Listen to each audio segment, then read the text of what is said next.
Voici les questions que vous vous posez peut-être sur l'impôt sur la fortune immobilière. Les placements financiers échappent-ils tous à l'IFI? Peut-on encore déduire ses dettes de son patrimoine imposable? Est-il possible encore aujourd'hui de réduire son IFI 2018? Toutes ces questions essentielles méritent d'être étudiées de près en amont de la déclaration de l'impôt sur la fortune immobilière. Les placements financiers pour commencer, échappent-ils tous à l'IFI? La plupart oui, sauf s'il est question d'immobilier. Les parts de sociétés civiles immobilières, SCI, ou de sociétés civiles de placement immobilier, SCPI, y compris celles détenues dans un contrat d'assurance vie ou de capitalisation, font, sauf exception, partie de votre patrimoine imposable pour la fraction représentative des biens immobiliers, quel que soit le pourcentage de participation que vous détenez.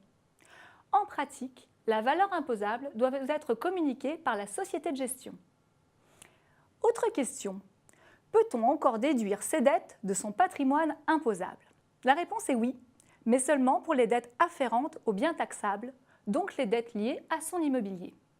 L'impôt sur le revenu, les prélèvements sociaux sur les revenus du patrimoine, la taxe d'habitation et la redevance audiovisuelle ne sont donc plus déductibles. Il faut souligner que les dettes se rapportant à des biens partiellement imposables ne sont déductibles qu'à concurrence de la fraction imposable du bien. Par exemple, pour un emprunt contracté pour acheter la résidence principale, cette résidence n'étant imposable que sur 70% de sa valeur du fait de l'abattement de 30%. On ne peut donc déduire que 70% de l'emprunt dans sa déclaration d'IFI. Une nouveauté doit par ailleurs être signalée en matière de prêts déductibles. Elle concerne les prêts in fine. Leur caractéristique est que l'on ne rembourse au fil du temps que les intérêts, le capital étant quant à lui soldé en une seule fois à l'échéance du prêt. Il faut désormais les traiter comme s'il s'agissait de prêts amortissables classiques, en considérant que l'on ne rembourse une partie du capital chaque année. Il va donc falloir calculer le montant à déduire de sa base imposable à l'IFI chaque année en y intégrant une partie du capital. Par exemple, pour un prêt in fine à 300 000 € sur 10 ans, on ne peut donc déduire que 30 000 € de sa base imposable. Dernière question, est-il possible encore aujourd'hui de réduire son IFI 2018?